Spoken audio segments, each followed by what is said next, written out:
All right. Well, good evening, and thank you so much for joining us for Talk with Impact. My name is Kitty Ambers, and I have the honor of serving as the president of GFWC Impact, which stands for Individuals Making Progress Together. We are organized as part of the General Federation of Women's Clubs, and we're non-sectarian, non-discriminatory, and nonpartisan. Our goal is to basically live the volunteer spirit and celebrate unity in diversity. And our Talk with Impact initiative is all about engaging in constructive and informative conversations on basically current events. So our goal is to encourage a factual understanding of social and cultural issues and their history and their evolution. And the title of our talk today is It's Not Fundamental: Learning Challenges Created by COVID-19. And it is my great pleasure to introduce our guest speaker, Rebecca Harmon. Rebecca is the coordinator of alternative programs for the Chesterfield County School District. And I was really excited to learn a little bit about what coordinator of alternative programs actually meant. Basically, she oversees and administers all of the sort of outreach programs, I guess I would call them, and is similar to a building principal if her programs were in a building of its own. So she has a lot of great experience in the industry of education. She's a native of North Carolina and completed her Bachelor's of Science in middle grades education at Appalachian State University in Boone, North Carolina. And she has her Master's of Education from the University of North Carolina at Greensboro. Her postmaster's certificate is in administration and supervision from Virginia Commonwealth University. And Rebecca spent 11 years in the classroom as a teacher in 3 different school divisions. And I think her story around how she got into the field of middle school math is very, very fun. And then she went on to become an administrator and has been 6 years as an assistant administrator and an assistant principal. And this is her first year as a principal level leader with this alternative programs for Chesterfield County Public Schools. And she has been given quite a few accolades. She was Assistant Principal of the Year in 2018 to 2019. Way to go. And she also has been recognized by the National Association for Secondary School Principals as Virginia's Assistant Principal of the Year in 2020. So congratulations. Wow. And in addition to all that great stuff, she's a wife, a mom of 2 cats, a lover of ice cream and jigsaw puzzles. So we're so glad to have Rebecca with us. And we're really going to be just kind of talking through some of the things she is seeing in the school district today around the challenges that have been created for parents, for students, and for administrators, and ultimately maybe the community down the road as a result of this COVID situation that we're in. So Rebecca, welcome. Would you like to say a few words to our gang before we get into our deep dive here? Yeah, thanks guys for having me. Forgive my guest dog is causing a ruckus, but he'll be just fine. He's adorable. So I just thank you guys for having me today. I am by no means an expert of any kind. I'm just happy to share my experiences, like you said, with current events that are happening in our world today, and how what's happening today has the potential to affect us for tomorrow, and what that looks like just from an educational standpoint, and what we're doing for kids and what we're doing for families moving forward. So thanks for having me. Great. Well, thank you so much. We know that the remote learning that has been going on and the school from home and virtual school, whatever it's being called in different areas, it's certainly created challenges for everybody, teachers, parents, and students. So let's talk about how each of these constituencies can maybe successfully meet and ultimately exceed some of these challenges. I'd love to start with your thoughts on teachers. You mentioned a concept of the art of teaching and that ability to kind of combine the ability to incent students in a way that they can relate to. And so let's talk about how that has been impacted when the kids aren't in the classroom for a teacher to come stand beside them. Right. So that's really hard. So we've got 9 people on this call today, which is fascinating, and 4 of your faces that we can see, and then people come in and out, right? And so seeing like how engaged people are in this conversation, as we have been told forever, right, is that so much of our communication is not the words that we say, but our facial expressions and our body language and all of those pieces together. And so teaching is a two-way street. As a teacher, when you express an idea and try to teach individuals an idea, you need to get the feedback from your students as to what they are absorbing and how are they taking that information. You all know this, right? This is because you've been in classrooms for years and years yourself, and that you talk to people and you see the head tilts and you go, oh, I'm not clear, I need to explain that. But you can imagine, for instance, if everybody's cameras were off and only mine were on, how awkward that is to not get any feedback from students. And we are here tonight as volunteers, right? So we are here tonight and we are actively engaged and we are interested in sharing ideas and opinions with each other. And sometimes you have students who are attending school because their parents make them, and because they have to make sure that they get attendance and those kinds of things and getting the grades. And so you don't always have that two-way communication, which is very interesting. So going back to Kitty's question a minute ago, the degree that we get as teachers is generally a bachelor's of science degree. And so teaching is a bachelor's of science degree, and there are theories and there's pedagogy and there's data and there's all the things that come with a craft and a skill that is teaching. But then there's also the art to the teaching. And there is that magic that happens, right? When you have that incredible teacher, that incredible person in front of your students or in front of you to pull you into the material. So there's that science and then there's that art. And so part of the conversation that Kitty and I had was, if we as teachers can just get the kids in the Zoom call, if we can just get them to even put in the chat that they are here, that they agree with what we asked, that they type T or F if we can ask a true or false question kind of thing. If we can just know that they exist and get a little bit of that two-way street, then teachers can really do magic in any platform. The challenge that we're currently seeing, at least for some of the programs that I oversee and that I'm hearing from colleagues in other buildings, is that there is the teacher on the screen and then all of the cameras are completely shut off. So raise of hands, so how many of you guys are in Chesterfield, this area, Richmond area? Okay, so the Chesterfield County Public Schools, their procedures are that we do not require students to turn on their cameras for a variety of reasons. And so if a student chooses not to have on their camera, then they just choose not to have on their camera. So I, as the teacher, can't say, Donna, are you there?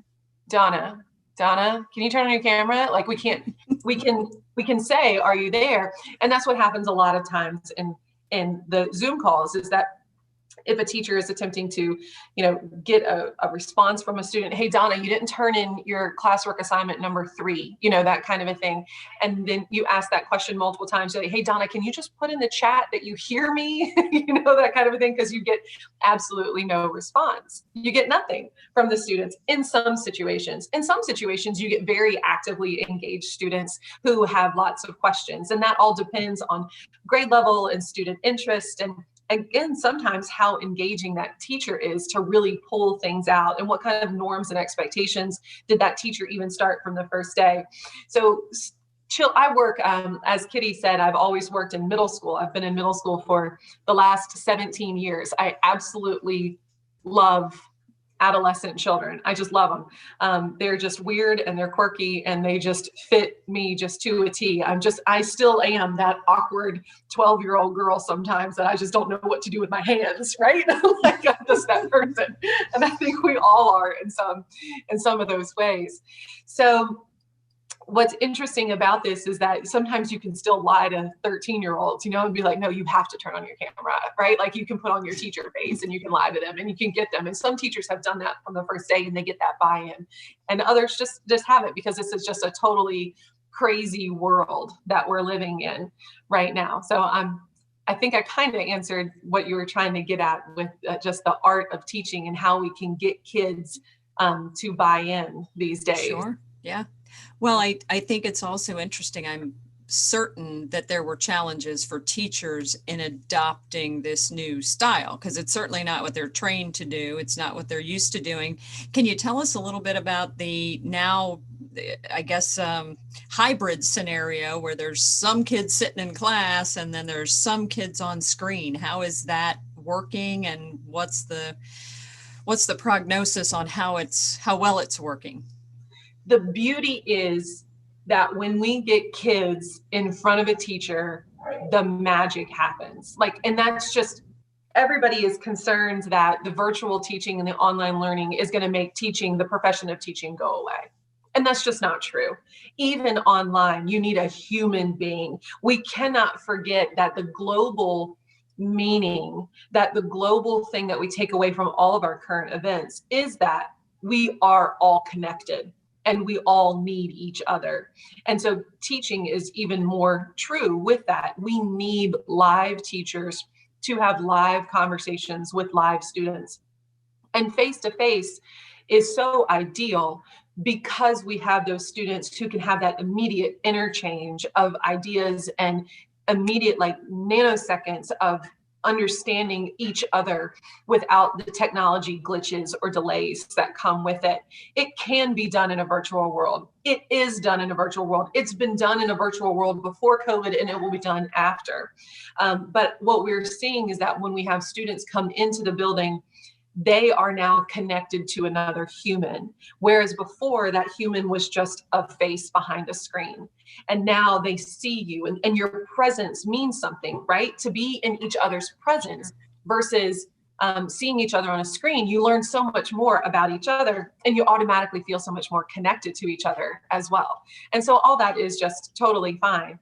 So what we see is that, so what Kitty alluded to is that some of my programs that I oversee 6 different programs. They're alternative programs in Chesterfield County for students who are not succeeding in a comprehensive environment.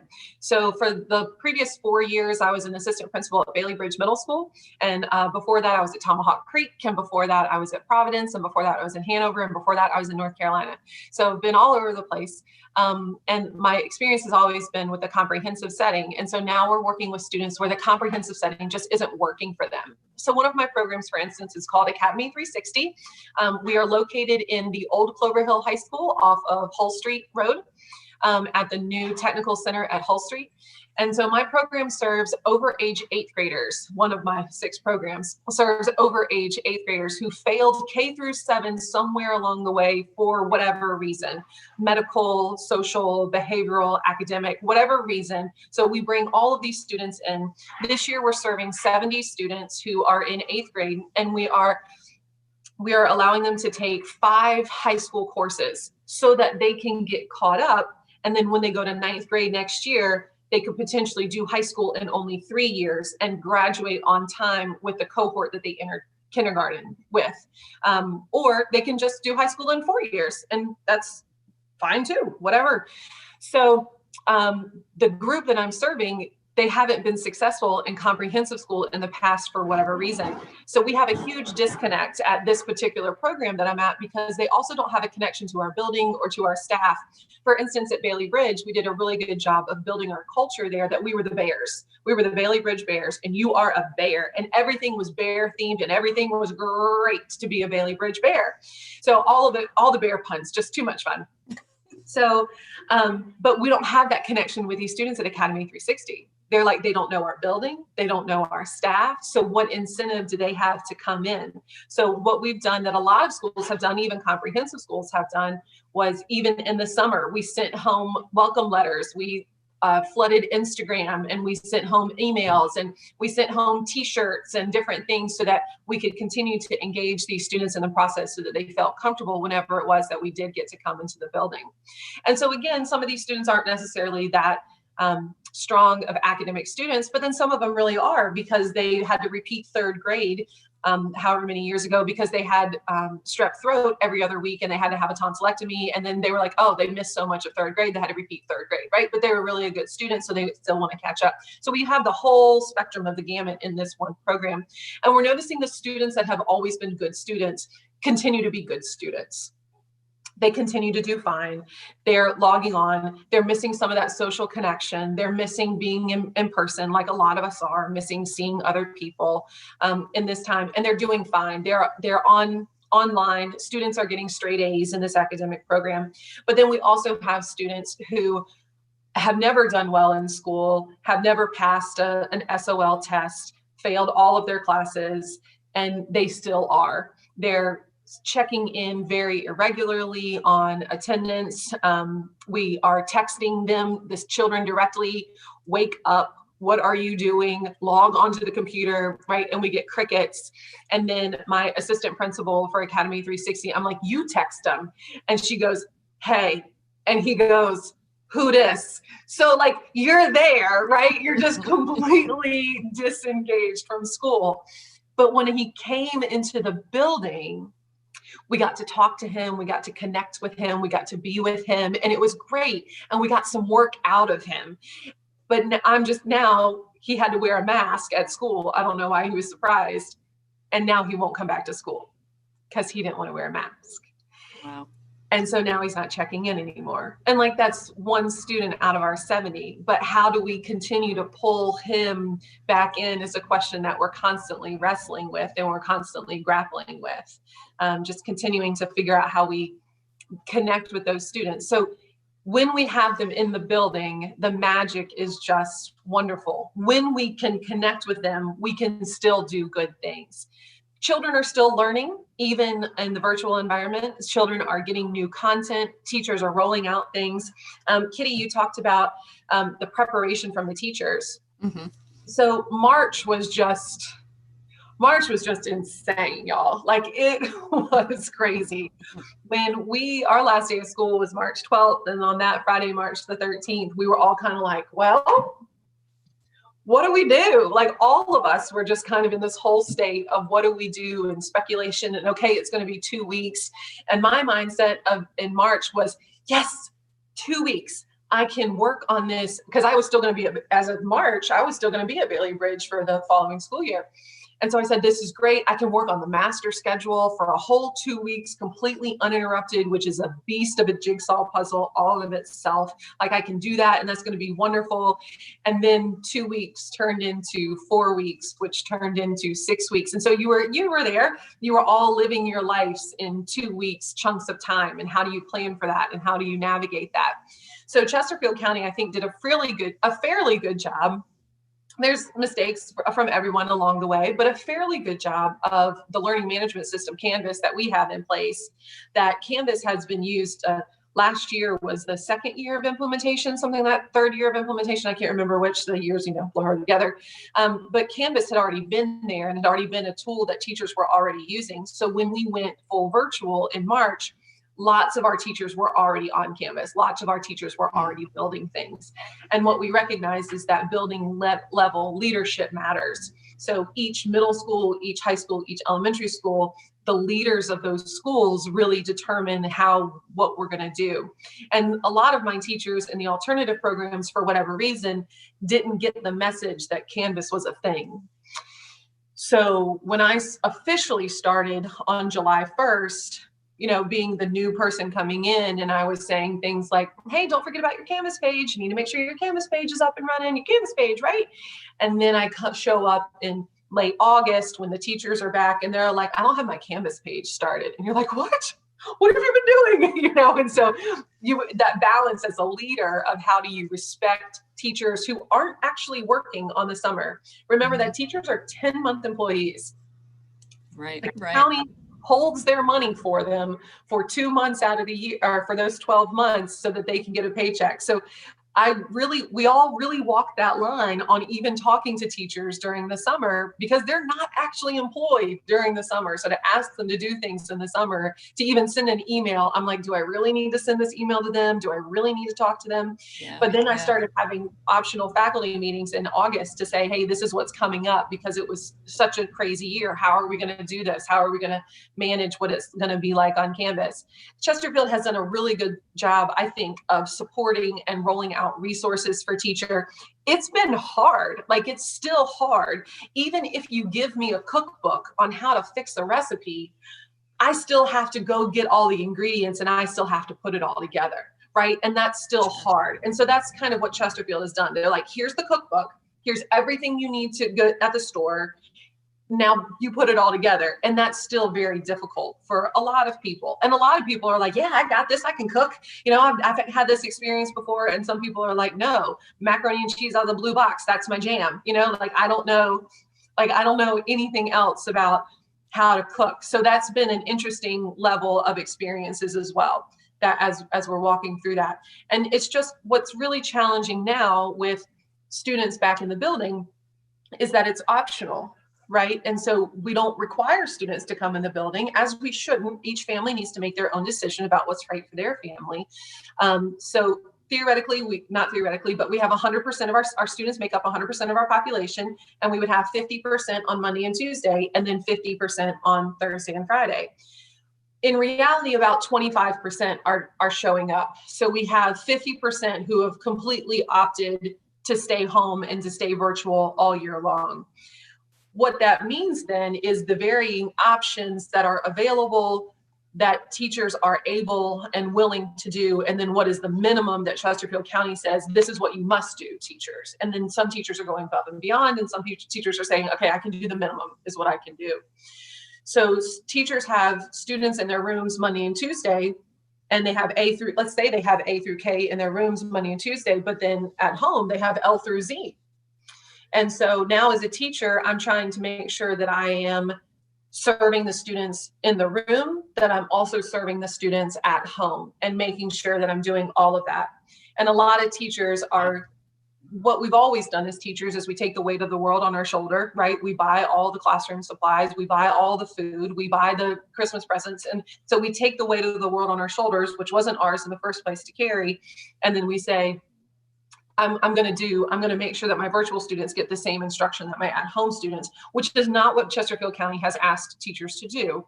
But a lot of teachers feel this is what I need to do. So then as a result, it's a lot of back and forth and who's here and who's there. And then you just have kids that are absent, right? So Monday and Tuesday is the day for Sally Apple to come to school, but she's sick. She's actually, got a cold or something. And so now not only is she supposed to be in school, but now she's just absent from school those 2 days or whatever. So then there's a whole nother week of instruction that she's just going to do virtually. So there's a lot of moving parts and moving pieces. And it's hard.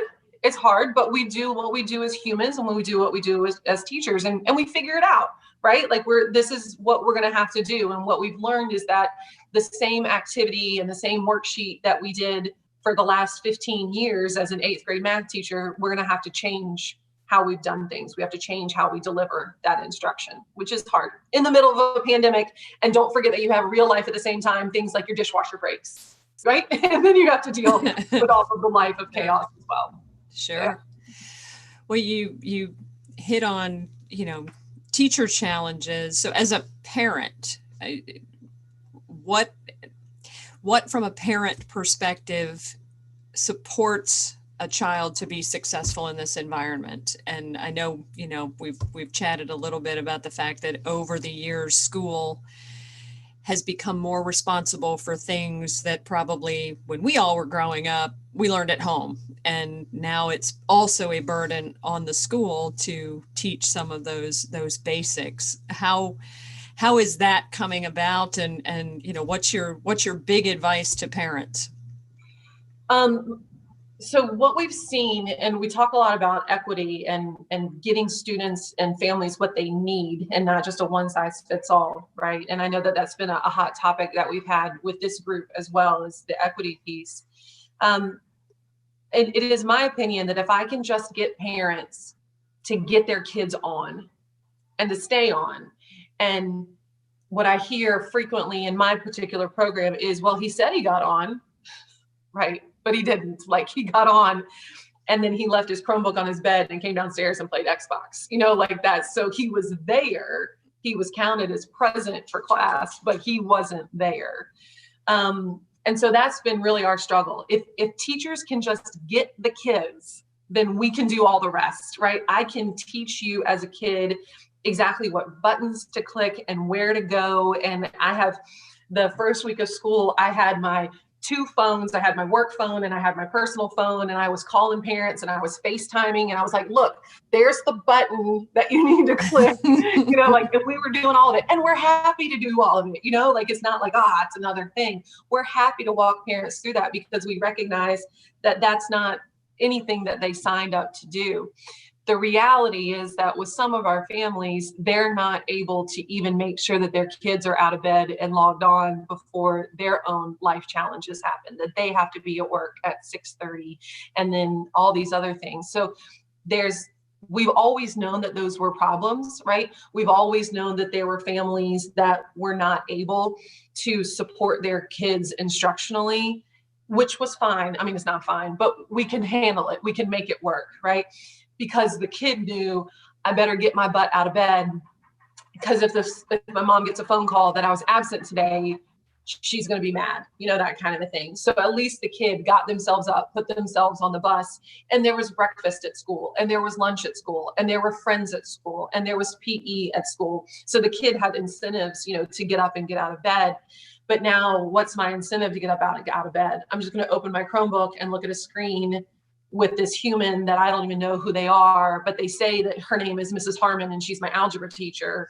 I don't even know her and she's weird, like those kinds of things. And I have to fix my own breakfast and I have to fix my own lunch, and my friends aren't even here. I can't even talk to my friends and there's no PE, right? And so it's like, why am I, and especially if education's not valued at the house, then that's a concern as well with families who are just trying to get by.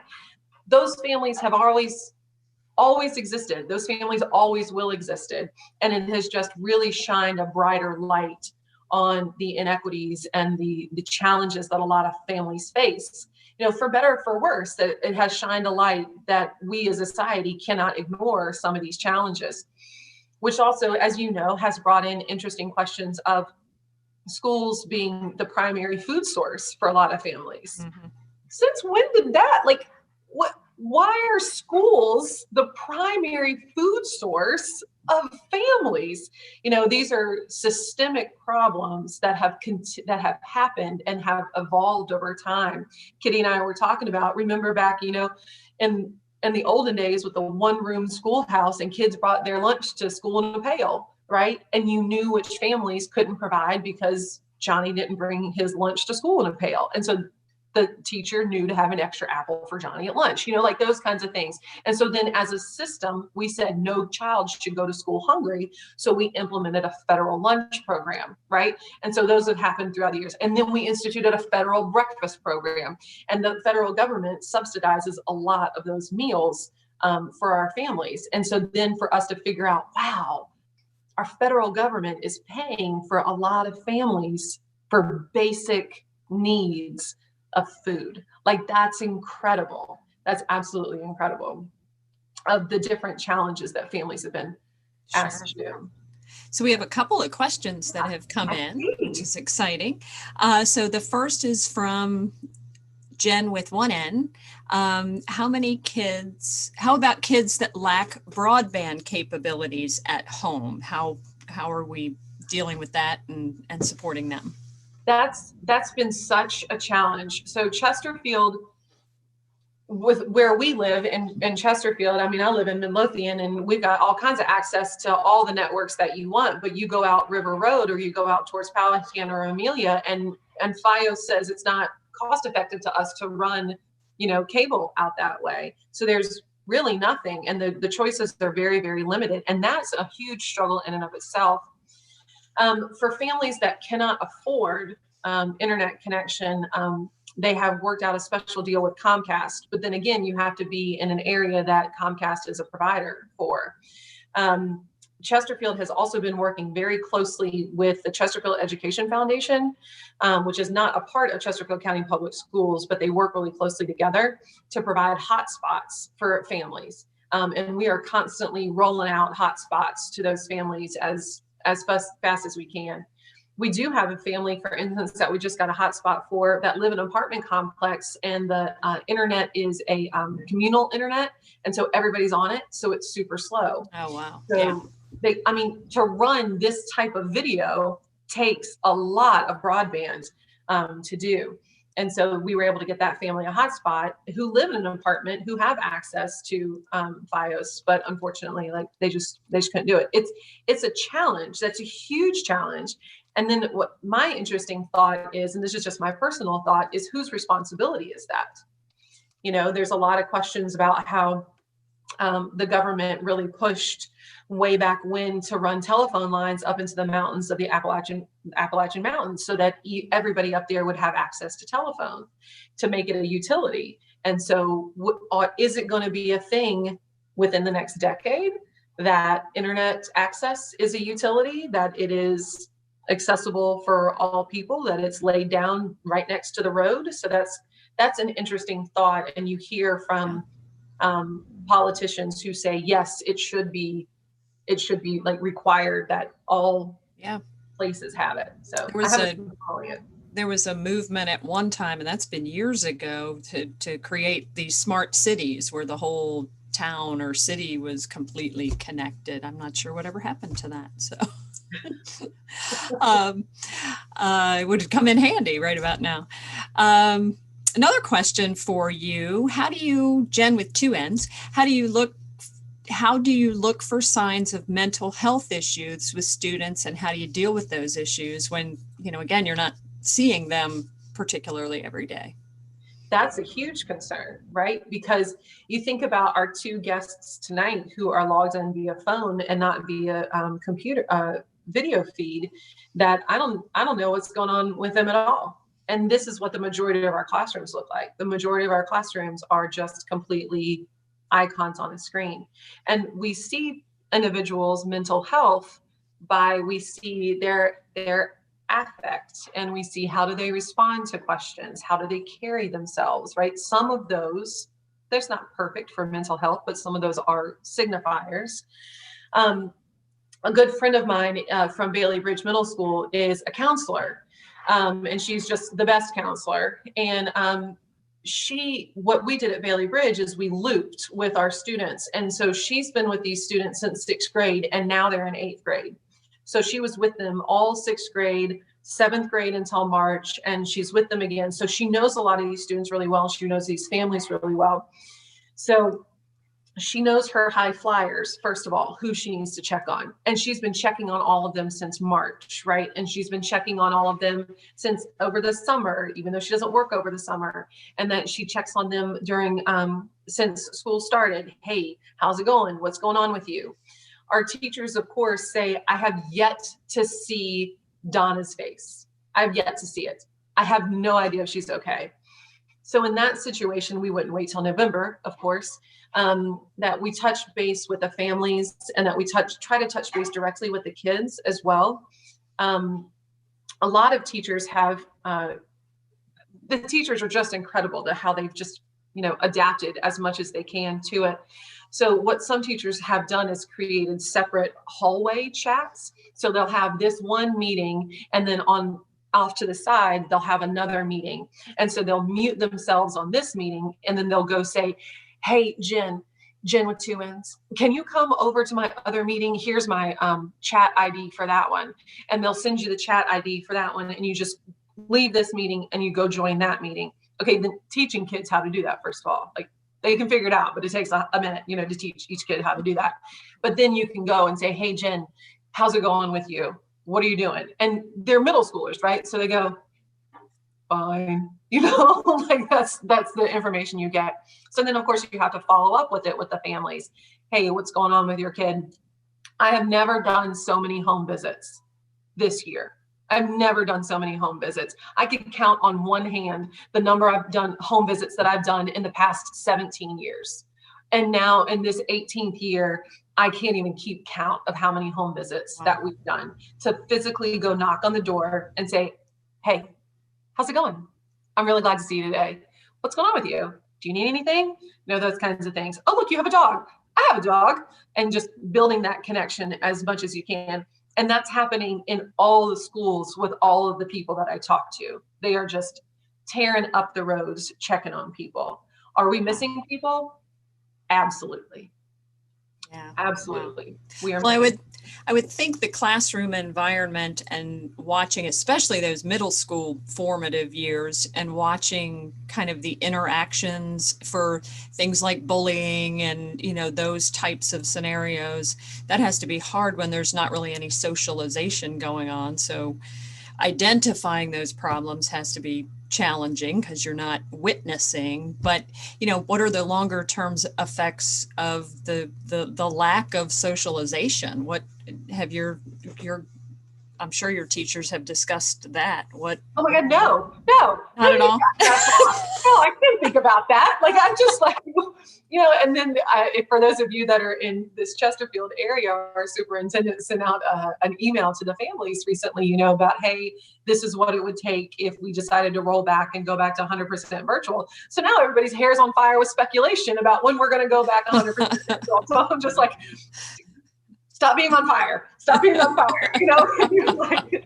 You're like socialization. I don't even know where I can't even think about that thing right now. Like, I can't even think about what that is going to take. But what you mentioned about bullying is really interesting, because there's so little connection kid to kid. Sure.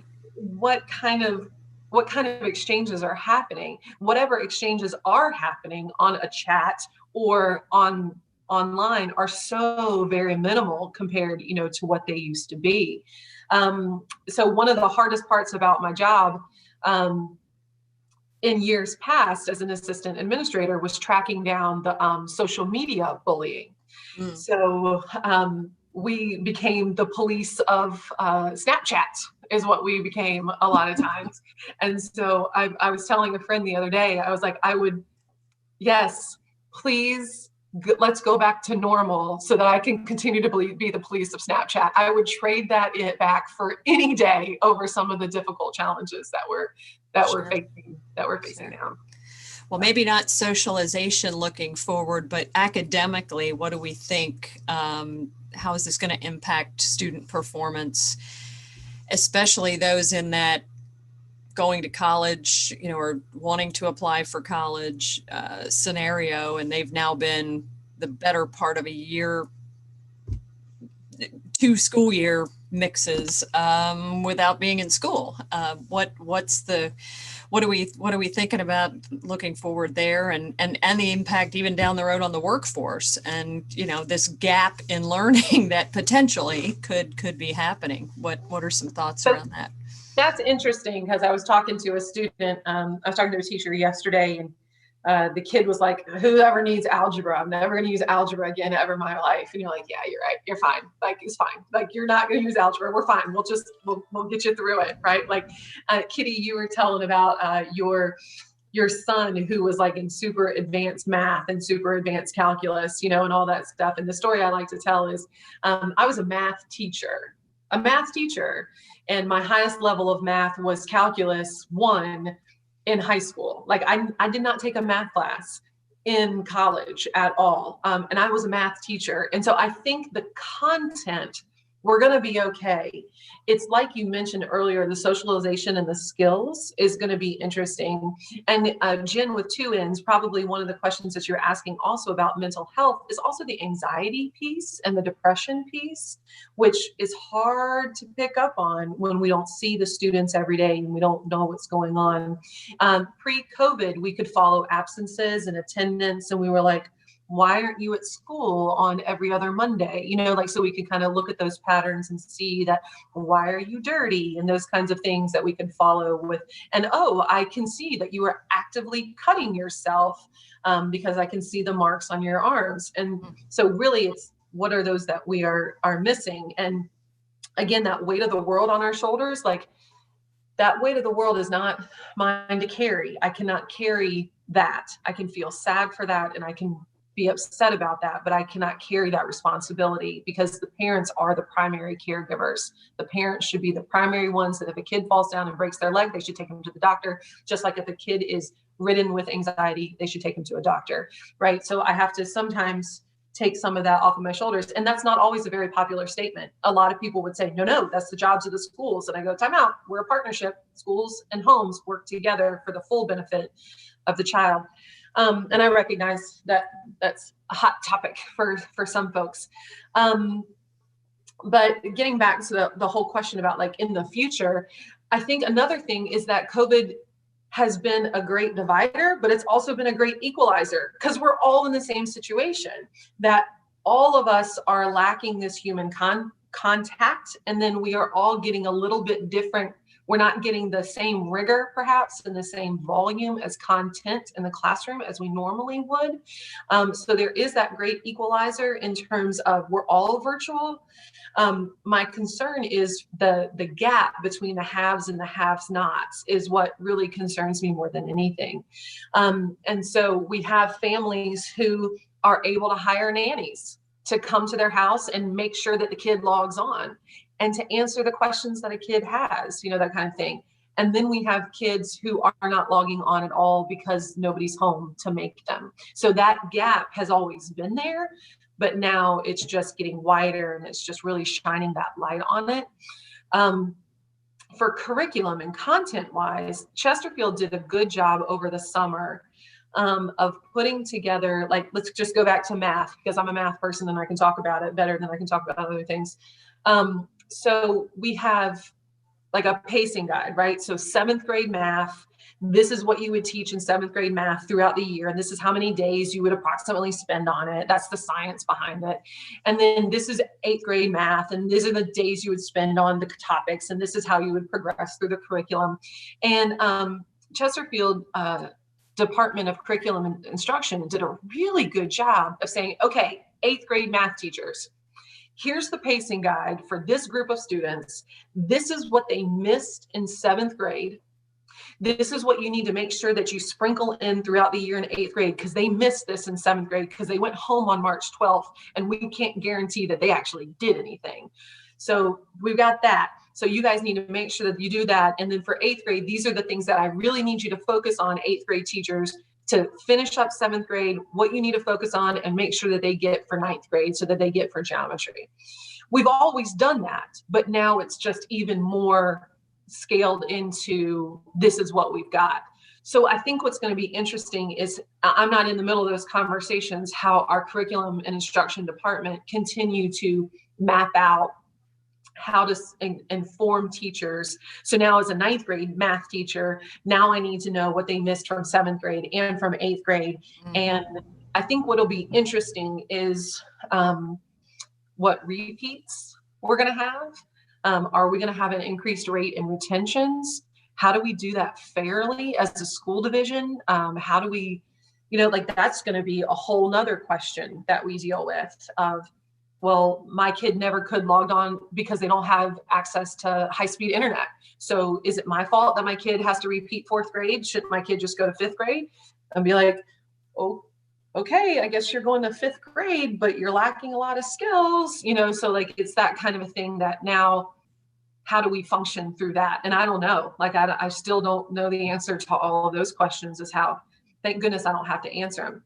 Here's another interesting thing that Kitty, you and I talked about before. One of my programs is adult programs. There's actually three subsets of adult programs within Chesterfield County. We do continuing education. You guys know you used to get those booklets probably in the mail about all the things that they offer. And so there's continuing ed, right? Like phlebotomy and a certified nursing assistant and being an electrician or going to get your HVAC license. But we also do GED testing and instruction. And we also do English as a second language. So what's been really interesting is that our English as a second language department normally serves upwards of 1,000 adults a year. 1,000 adults a year. Like, that's incredible.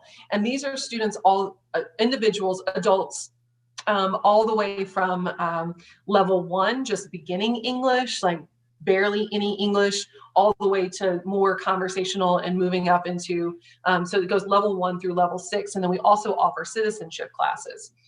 So March 12th, we were done. We had to cut all, those classes stopped. And we were done with that. So we started back in the fall, but we've had to start 100% virtual. Well, now you're talking about individuals that have to have access to a computer, who have to be able to carve out that time, who have to be willing to do computer. Whereas I don't really want to do computer. I've got a computer, but I'd rather do it face to face. So we are enrolling this semester. We currently have enrolled right at 200. Which we are honestly pleased as punch about, because we are still leading the region, region 1, which is Hanover, Henrico, Richmond City. We're still leading the region in enrollment, but still we go from 500 a semester down to 200. My concern is, like you said, Kitty, the long-term implications for this is we know that student achievement and sometimes family income is directly tied to the educational level of the mom, right? That the mother's educational level sometimes dictates, there is a strong correlation, not necessarily causation, between the mom's educational level and the success of their student and how well the student performs in school. So if we're missing this large population of Spanish-speaking families to better themselves, to improve their own chances for increased wages and a better life for themselves, what trickle-down effect is that going to have for the long run? If we have an individual who really wants to go and get his electrician's license and he's gung-ho and he's ready to do it, and we can't get back in the building face to face for him to get those required hours that are required by the certification board, what does that mean for that individual's future? What does that mean if that individual has kids? What does that, what does that mean for our workforce in the future? Yeah. I have hope that we're going to get back, right? We're not going to be in COVID forever. We can't be in COVID forever, right? Like, we're going to get back. But how long is it going to take for some of those families to gain our foothold? And that's some of our concern. That I had a long discussion with our ESL teacher coordinator today about not letting those ESL students go, because we were talking, Kitty and I and Diana, we all go to church together. And so that pre-COVID, if you go but so many Sundays without going to church, you get out of habit. And then it's hard to get back in that habit to get up and actually wash your hair and put on real clothes, that kind of a thing. And you get out of that habit. So are our students, K-12, getting out of that habit? And are our adult students also getting out of that habit? And how do we keep them as we move along? Yeah. I had an interesting encounter with a mom of a fella that graduated from high school this year and was going on a scholarship to horticulture school. There's no way to do horticulture virtually. You got to be in there. You got to get your hands in the dirt. And so she said, his whole year is on hold. He was able to get a job with a local nursery to at least begin to learn. But his whole college career is his degree is basically on hold at this point, because just can't do it. So, it was an interesting perspective. I'd never thought about that and that kind of thing. So, well, we're pushing up against time, but we do have one more question, and it ties beautifully with one that we got from Jen with one N. with regard to support that as adults, as parents, maybe even as adults without students in a particular school district or program, what can we do? What do you recommend we do to help in our communities? Vote. I was laughing because I that was my response. You know, we talk about what's going on, but then we also talk about what action we can take if you're so led. And that was funny because when Kitty and I were talking before, she goes, "That was just our last month's topic." I was like, "Well, it's the truth, right?" Like, okay, so I'm not going to put anybody to shame, but do you know what your magisterial district is? And do you know who your board of supervisor is? And do you know who your school board member is? Like, no matter what township that you live in, do you know who those people are? Do you know what they stand for? And do you know how to write them a kind but loving and firm email of, this is what we need? Hey, board of supervisors, we need to adequately fund our schools. Our teachers haven't had a raise in 10 years. They can go to Henrico and get an $8,000 raise today, right? So can you fix that for us, please? And so that's been an ongoing conversation that we have. How do we support our schools, right, to make sure that they have the funding? That's the first thing. And please know that I am not a supporter of giving schools just a blank check. I think that we have to be physically responsible. And I think that we are in the more and more conversations that I have had with individuals of how can we do more with less? How can we do more with less? Because what's interesting about schools is that we all started as teachers. Everybody from a first year teacher to the superintendent, we all started as teachers, and we all started as, how do I buy pencils for my classroom? How do I do this? And that kind of a thing. And so our job as building leaders then is to make sure that our teachers know you don't have to spend your own money for that. We've got you covered, you know, that kind of a thing. So getting rid of that mindset. But do you know who the people that represent you to make sure that good policies are put in place and good things are happening for the students around? The other thing that I thought about that we as adults can do who aren't tied to a specific school or program would be to mentor. I know that St. Mark's has a really strong mentorship program there, and that just having another person to read to the kids, another person, reading is so critical. Reading is so critical that what we notice that national statistics show, study after study after study has shown that such a high number of dropouts have really low reading scores. And that correlation, not causation, is just really strong. And I know that one of the programs that St. Mark's works with is to work on reading for some of our kids. And that's just a phenomenal thing to do to help those kiddos. And just to be aware, right? So that we're all aware of these issues and what values, you know, are we passing down to our grown children and then to our grandchildren. And you know, I used to say to parents all the time, delete Snapchat, just delete it. Just delete Snapchat. No 13-year-old needs it anywhere. Just get rid of it. And the parents would be like, well, I don't know. You're like, no, delete it. So those are also conversations, you know, as you with your grown children and grandchildren, those kinds of things. Yeah.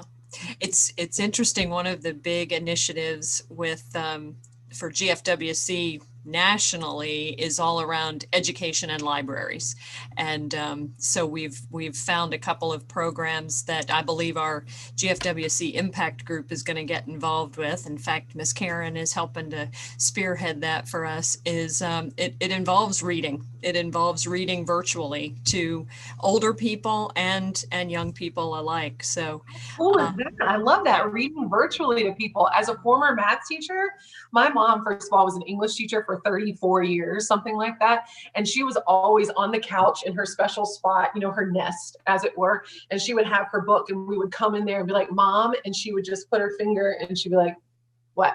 You know, and so we were just raised around books. My parents still have so many books. I know that I'm just going to find them in their house. They're hoarders of books just underneath a pile of books one day. You know, funny, not funny. Like, it's just where we're going to find them. But I did not want to read. I hated reading. I didn't want to read. No interest in it at all until I was a senior in college and got hooked on Harry Potter, of all things to get hooked on. Senior in college. But what I think though, if I would ever went back to the classroom, I think I would go back as an English teacher, because the power of reading is just so strong. If we can get our kids, and I'm always just amazed that when 8th graders would come through my math class and couldn't read a math problem, and you're like, Oh. wow, how did we get here? It's really hard. So in my alternative programs that I'm working with, I am pushing a big emphasis on literacy, and stop everything. Just stop everything that you're doing and just let's work with that kid on basic reading skills. Because once we get those under our belt, then we can really start running. Then we can start flying. Yeah. Well, that's terrific. I don't see any more questions at this minute, but if anybody has one, type it in real quick. But Rebecca, this has been great. Very, very informative. And it's, I'm so removed from secondary school now. And I can't imagine the struggle that some families are going through with this scenario, and trying to work, and kids at home, and trying to work from home, and dogs and cats and goldfish and gerbils, whatever else is running around. So very, very helpful for us to hear from you, and the great work that's going on, and your great adult programs. I think that's terrific, because we've talked a lot in our group too about the value of the trades, and not everybody's college material, and trades are needed, and that's just a great program to have out there as well. So we'll have to figure out how to connect in that vein at some point. So, yeah. All right. Well, thank you all so much for listening in tonight, and for your great questions. And Rebecca, I can't thank you enough for the great work you do in the county, and for being with us this evening. So thank you so much. For having me. Thank you. Thank you. Rebecca. Great night. Thanks, Rebecca. Thank you you very much. So much. Good to see Go you. Bears. Go Bears. Go Bears. Great job.